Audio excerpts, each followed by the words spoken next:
Corporal Ellie Tran was monitoring weather patterns at Elmendorf Air Force Base when the radar lit up with 12 unidentified contacts approaching Anchorage. All pilots were grounded due to the storm, leaving only the mechanic who'd been denied flight status. 7 minutes later, she was alone against a drone swarm. The meteorological station at Elmendorf Air Force Base sat on the edge of Alaska's wilderness, where Arctic winds carved through mountains and weather patterns could change from clear skies to whiteout conditions in minutes. Corporal Ellie Tran monitored the instruments with the same precision she applied to helicopter maintenance, her trained eye reading atmospheric data that would determine whether aircraft could safely operate in the brutal Alaskan environment. At 29, she had spent 7 years maintaining rotary wing aircraft while fighting for recognition as a qualified pilot, her civilian license and extensive mechanical knowledge dismissed by superiors who saw only her enlisted rank. "Tran, you're on weather duty today," Major Collins had announced that morning, his tone carrying the casual dismissal that Ellie had grown accustomed to over the years. "The real pilots need accurate forecasts, so try not to screw it up." The assignment was meant as a slight putting a mechanic with pilot aspirations on weather monitoring duty, while qualified aviators handled the important work. But Ellie accepted the task with the same professionalism she brought to every assignment, understanding that competence spoke louder than complaints. Her background maintaining UH-60 Blackhawks and CH-47 Chinooks had given her an intimate understanding of how aircraft performed in various weather conditions, knowledge that proved more valuable than her superiors realized. She could read atmospheric data not just as numbers on a screen, but as real-world conditions that would affect rotor performance, engine efficiency, and pilot visibility.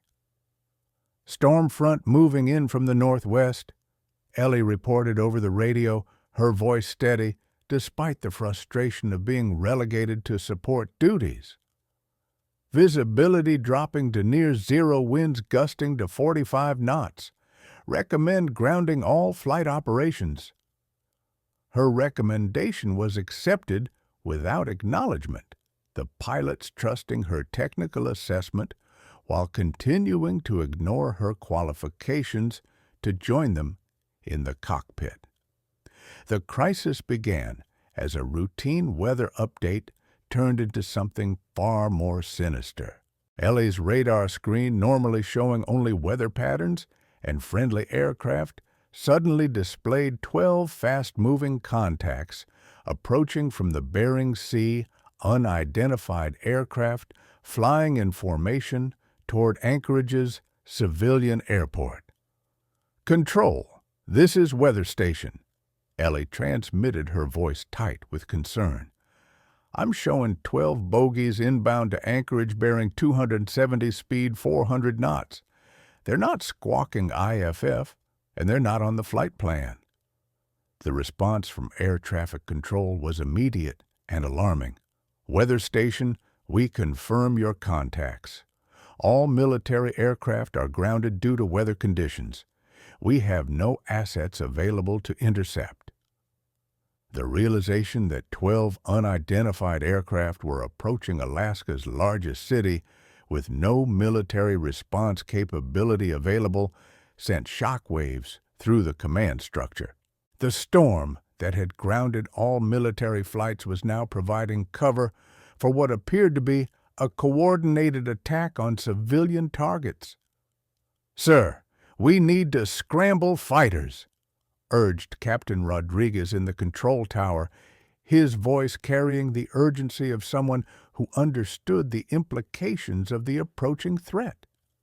Major Collins's response revealed the impossible nature of their situation. "Rodriguez, We've got zero visibility, 50-knot crosswinds, and ice forming on everything that moves. Any pilot who takes off in these conditions is committing suicide." Ellie listened to the radio traffic while monitoring the approaching contacts, her mechanical knowledge telling her that the weather conditions, while dangerous, were not necessarily impossible for an experienced pilot with intimate knowledge of aircraft capabilities. "Control," she transmitted, "the approaching aircraft appear to be unmanned. Their flight patterns and formation discipline suggest drone technology rather than manned aircraft. The identification of the threat as drone-based changed the tactical equation significantly. Unmanned aircraft could operate in weather conditions that would be lethal to human pilots, giving them a significant advantage in the current storm." Ellie's decision to take action came not from official authorization, but from the growing certainty that civilian lives were at risk, and no one else was in a position to respond. Her years of maintaining aircraft had given her confidence in her ability to operate in conditions that would challenge even experienced pilots. "Control, this is Corporal Tran," she transmitted as she moved toward the flight line. "I'm taking up a UH-60 to intercept the incoming drones." The response was immediate and predictable. "Negative, Tran. You are not authorized for flight operations, and the weather conditions are beyond safe operating limits." But Ellie was already running toward the hangar where her father's old flight suit hung in her locker, the same suit he had worn during his own unauthorized rescue mission in Vietnam that had earned him the Distinguished Flying Cross posthumously. "Sometimes you have to choose between following orders and saving lives," she whispered, echoing words her father had written in a letter she had read countless times. "Today, I choose lives." Her decision to disobey direct orders and take off in a military aircraft without authorization could end her career. But the alternative, watching helplessly as drones attacked civilian targets, was unacceptable. Ellie's pre-flight check of the UH-60 Black Hawk was conducted with the speed and efficiency of someone who knew every bolt, wire, and system in the aircraft. Her mechanical expertise allowed her to assess the helicopter's readiness in minutes rather than the standard hour-long procedure. Engine parameters, normal rotor systems, green navigation online, she reported to herself as she strapped into the pilot seat. Weather radar showing the storm cell, but there's a corridor of relatively clear air at 2,000 feet. The takeoff was the most challenging of her civilian flying career, with crosswinds that threatened to slam the helicopter into the ground and visibility so poor that she was flying entirely on instruments. But her understanding of the aircraft's mechanical systems gave her confidence that the machine could handle conditions that would intimidate pilots who relied solely on training rather than intimate knowledge. "Control, this is Tran Airborne," she transmitted as the Black Hawk climbed through the storm. "Proceeding to intercept the drone formation. ETA to contact 12 minutes." The silence that followed her transmission spoke volumes about the shock and concern of the ground controllers who were watching a mechanic attempt something that their trained pilots had deemed impossible. Ellie's first visual contact with the drone swarm came as she broke through a cloud layer at 3,000 feet, revealing 12 sleek, unmarked aircraft flying in perfect formation toward Anchorage. The drones were larger than she had expected, each roughly the size of a small fighter jet, with angular stealth characteristics that explained how they had approached undetected. Control visual contact with 12 large drones. Ellie reported, her voice steady despite the magnitude of what she was facing. They appear to be military-grade UAVs with weapons capabilities. I'm moving to intercept. The drone's response to her presence was immediate and coordinated. 6 of the aircraft peeled off from the main formation to engage her, while the remaining 6 continued toward their target. Their maneuvers were too precise and too fast for human pilots, confirming that she was facing artificial intelligence designed for aerial combat. "They're engaging me," Ellie transmitted as the first drone opened fire with what appeared to be 20-millimeter cannon rounds. "I'm taking evasive action."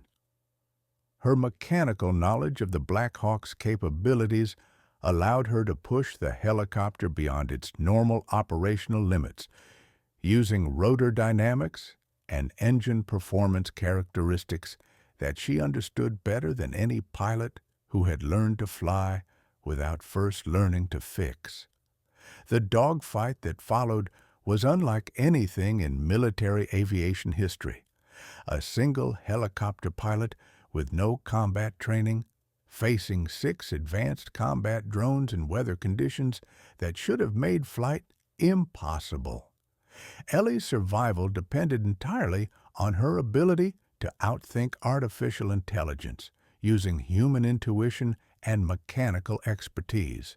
"They're trying to box me in," Ellie observed, as the drones coordinated their attack patterns with machine precision. "But they're programmed for fighting fixed-wing aircraft, not helicopters." Her advantage lay in the Black Hawk's unique flight characteristics, its ability to hover, fly backward, and change direction instantly in ways that confused the drone's targeting algorithms. She used the helicopter's agility to stay inside the drone's turning radius, forcing them to overshoot and giving her opportunities to counterattack. "Control, I need weapons authorization," Ellie transmitted as she maneuvered to avoid another burst of cannon fire. "The Black Hawk has door guns, but I need permission to engage." The authorization came immediately from Major Collins, his earlier skepticism replaced by desperate hope.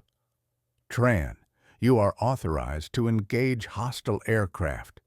Use whatever means necessary to stop them." Ellie's approach to aerial combat was shaped by her understanding of mechanical systems rather than traditional fighter tactics. She used the Black Hawk's maintenance capabilities to her advantage, employing techniques that no combat pilot would have considered because they had never worked on the aircraft they flew. "I'm going to try something," Ellie transmitted as she positioned the helicopter for an unconventional attack. "These drones are designed to fight aircraft that follow predictable flight patterns. Time to show them what unpredictable looks like." Her tactic involved using the Black Hawk's cargo hook and external load capabilities, as weapons-dropping maintenance equipment and spare parts to disrupt the drones' formation while using the helicopter's rotor wash to destabilize their flight paths. Rotor downwash at this altitude and airspeed creates turbulence that their flight computers can't compensate for, Ellie explained as she maneuvered above the drone formation. "They're designed for clean air, not the chaos that a helicopter can create." Her improvised tactics worked, with 2 drones losing control and crashing into the Alaskan wilderness, while the remaining 4 struggled to maintain formation in the turbulent air created by the Black Hawk's rotors. With 4 drones still operational and continuing toward anchorage, Ellie faced the most challenging phase of the engagement. Her ammunition was limited, her fuel was running low, and the remaining drones had adapted their tactics to account for her unconventional approach. "Control, I'm down to 30 minutes of fuel and minimal ammunition," Ellie reported as she pursued the remaining drones toward the city. "I need to end this quickly." Her final tactic was the most dangerous, using the Black Hawk as a battering ram to physically destroy the remaining drones. The technique required precise timing and an intimate understanding of the helicopter's structural limits knowledge that came from years of repairing aircraft that had been damaged in combat. "This is for my father," Ellie whispered as she lined up on the lead drone, her helicopter's rotor blades positioned to slice through the unmanned aircraft's wing structure. The collision destroyed both the drone and damaged the Black Hawk's rotor system, but Ellie's mechanical expertise allowed her to maintain control of the damaged aircraft while the remaining 3 drones, their formation disrupted and their mission compromised, turned away from anchorage and disappeared into the storm. The collision with the lead drone had caused significant damage to the Black Hawk's main rotor system, creating vibrations that threatened to tear the aircraft apart if Ellie couldn't find a way to compensate for the imbalance. Her mechanical knowledge became the difference between a controlled landing and a catastrophic crash. "Control, I've got severe rotor damage." Ellie transmitted, her voice calm despite the helicopter's violent shaking. "Main rotor blade is cracked and I'm losing hydraulic pressure in the primary flight control system." The damage assessment would have been fatal for a pilot who understood only how to fly the aircraft. But Ellie's years of maintenance experience told her exactly which systems were failing and how to work around them using backup systems and manual controls.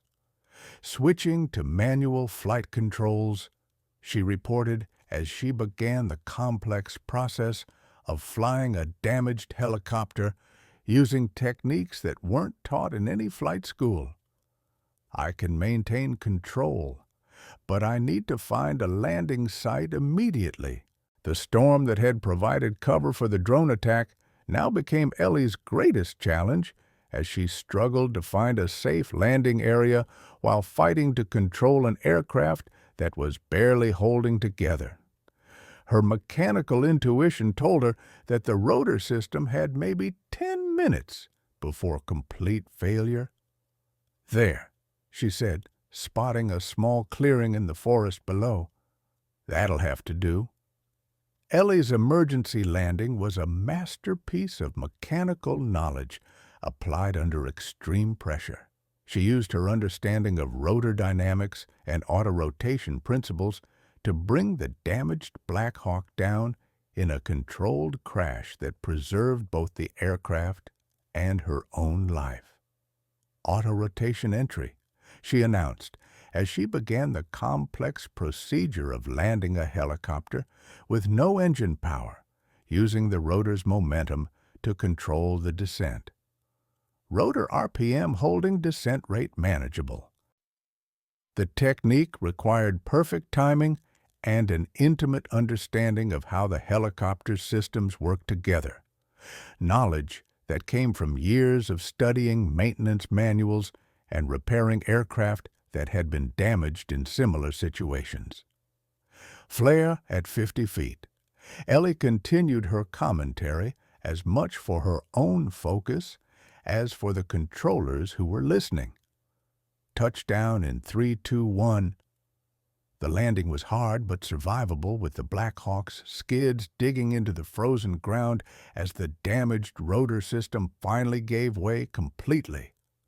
Ellie sat in the cockpit for a moment, amazed that she had survived an engagement that should have been impossible for a single helicopter against multiple combat drones. "Control, this is Tran on the ground," she transmitted. "Aircraft is damaged but intact. I'm uninjured and ready for pickup." The silence that followed spoke volumes about the amazement of everyone who had witnessed her performance. The rescue of Ellie from the crash site took 6 hours as ground teams struggled through the storm to reach her location. During that time, she conducted a complete assessment of the Black Hawk's damage, her mechanical expertise allowing her to determine exactly what had failed and why. The rotor blade took a direct hit from the drone's wing structure, she reported to the recovery team. The damage propagated through the hub assembly, but the main transmission held together long enough for a controlled landing. Her technical analysis of the engagement would prove invaluable for understanding how helicopters could be used against drone swarms, providing tactical insights that would influence military doctrine for years to come. Corporal Tran, said Colonel Martinez, who had flown in from Anchorage to personally debrief her, "What you accomplished today was extraordinary. You single-handedly prevented what could have been a devastating attack on civilian targets." Ellie's response was characteristically modest. "Sir, I just did what needed to be done. The aircraft performed exactly as it was designed to, and my maintenance experience helped me understand its capabilities." But everyone present understood that what Ellie had accomplished went far beyond technical knowledge. She had demonstrated courage, tactical innovation, and flying skills that exceeded those of many experienced combat pilots. Colonel Martinez continued, "I think it's time we discuss getting you into flight school. The Air Force needs pilots who understand their aircraft as well as you do." Ellie's return to Elmendorf Air Force Base was met with a reception that she had never experienced in her 7 years of military service. The mechanic, who had been dismissed and relegated to weather duty, was now being hailed as a hero who had single-handedly prevented a terrorist attack on Alaska's largest city. Corporal Tran, General Patricia Hayes, said, as she personally greeted Ellie at the base hospital, "Your actions today have saved countless civilian lives and demonstrated capabilities that we didn't know existed within our enlisted ranks." The general's presence at Ellie's bedside spoke volumes about the significance of her achievement. Hayes had flown from the Pentagon specifically to meet the mechanic who had accomplished what trained pilots had deemed impossible. "Ma'am," Ellie replied, still wearing her father's flight suit despite the medical team's efforts to get her into a hospital gown, "I was just doing my job. The aircraft performed exactly as it was designed to." But Hayes understood that what Ellie had accomplished went far beyond following procedures or applying training. She had demonstrated the kind of innovative thinking and courage under pressure that defined the military's finest personnel. The investigation into the drone attack revealed a sophisticated operation that had been planned for months, with the unmanned aircraft launched from a cargo ship in international waters. Ellie's successful defense had disrupted what intelligence analysts determined was a test of American air defense capabilities. The drones were equipped with advanced surveillance equipment, reported Colonel Rodriguez from Air Force Intelligence. If they had completed their mission, they would have gathered detailed information about our defensive capabilities and response times. Ellie's tactical innovations during the engagement were studied by military analysts who recognized that her approach to aerial combat represented a new paradigm for dealing with drone threats.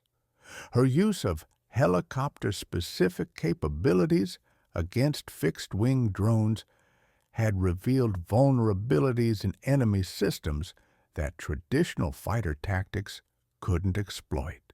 Corporal Tran's engagement demonstrates that unconventional threats require unconventional responses.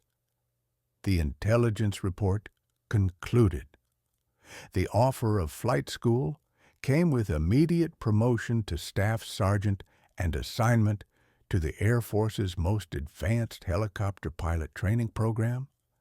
Ellie's combination of mechanical expertise and demonstrated flying ability made her an ideal candidate for experimental aircraft programs. Staff Sergeant Tran said Major Collins, who had initially dismissed her capabilities, "I owe you an apology.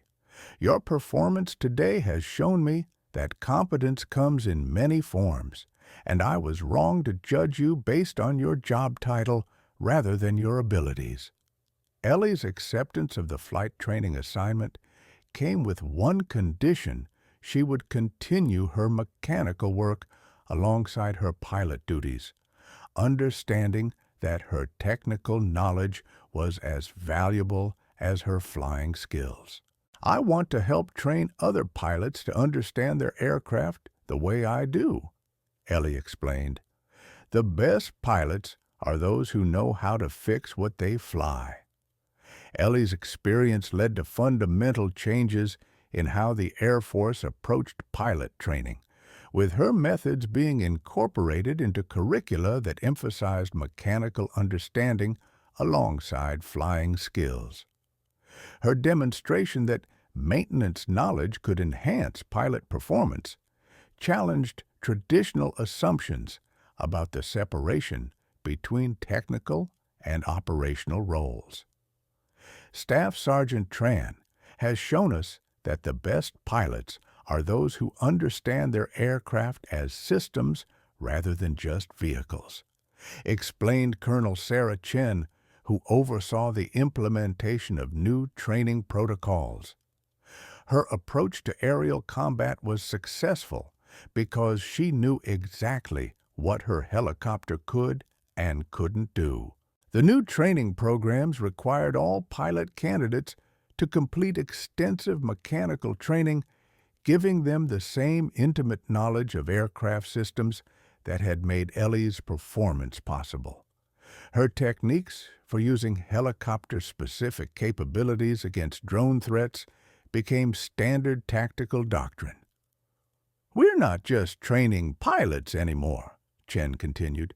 "We're training pilot mechanics who can innovate and adapt when faced with threats that don't exist in any manual."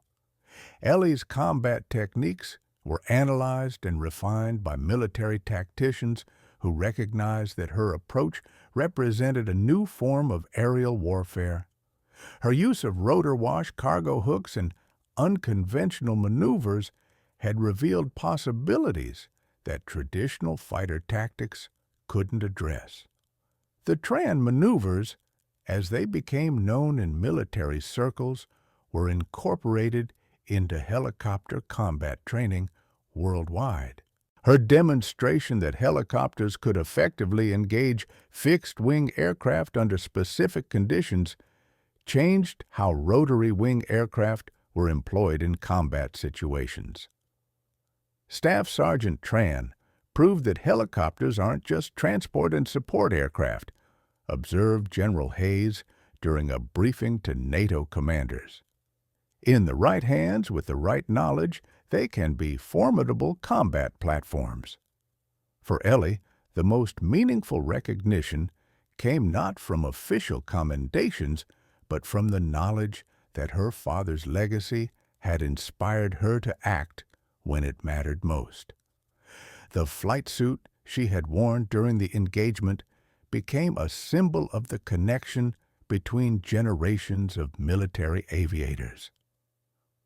"My father taught me that sometimes you have to choose between following orders and doing what's right," Ellie said during her acceptance speech for the Distinguished Flying Cross. "Today, I hope I honored his memory by making the same choice he would have made." The ceremony was attended by the families of civilians who would have been killed if the drone attack had succeeded their presence serving as a reminder that military service was ultimately about protecting innocent lives.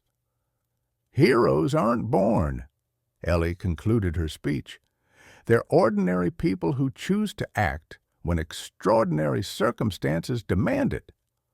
Ellie's success led to revolutionary changes in military aviation training and tactics, with her methods being adopted by air forces around the world. The integration of mechanical knowledge with pilot training became standard practice, producing aviators who could innovate and adapt in ways that traditional training couldn't achieve. The Tran Protocol, as her approach became known, required all military pilots to complete extensive mechanical training before being certified for combat operations. Her demonstration that understanding aircraft systems could enhance tactical performance influenced pilot training programs for decades. Staff Sergeant Tran didn't just save lives that day, explained Air Force Chief of Staff General Robert Martinez. She revolutionized how we think about the relationship between technical knowledge and operational capability. Her techniques for engaging drone swarms were incorporated into defensive strategies worldwide, providing military forces with new tools for countering unmanned threats that were becoming increasingly sophisticated and numerous. Ellie's promotion to commissioned officer status came with assignment to the Air Force Test Pilot School, where her combination of mechanical expertise and flying ability made her ideal for evaluating experimental aircraft. Her unique background allowed her to assess new technologies from both operational and maintenance perspectives. Lieutenant Tran represents the future of military aviation, said Colonel Chen during Ellie's commissioning ceremony. Her approach to flying, understanding the machine as well as the mission, will influence how we develop and operate aircraft for generations to come. Ellie's continued work in aircraft maintenance alongside her pilot duties became a model for other aviators who wanted to maximize their understanding of the machines they flew. Her example showed that technical knowledge and operational skill were complementary rather than competing capabilities. "I'm still a mechanic," Ellie said during an interview with Aviation Week. "I just happen to be a mechanic who flies." Ellie Tran's story became legendary within military aviation circles, inspiring countless mechanics and technicians to pursue pilot training while encouraging pilots to deepen their understanding of aircraft systems. Her demonstration that heroism could emerge from unexpected places challenged assumptions about military roles and capabilities. The drone engagement that had lasted only minutes influenced military doctrine for years, proving that individual initiative and technical expertise could overcome seemingly impossible odds. Her legacy lived on in every pilot who learned to see their aircraft as more than just a vehicle, and in every mechanic who understood that their knowledge could save lives in ways they never imagined.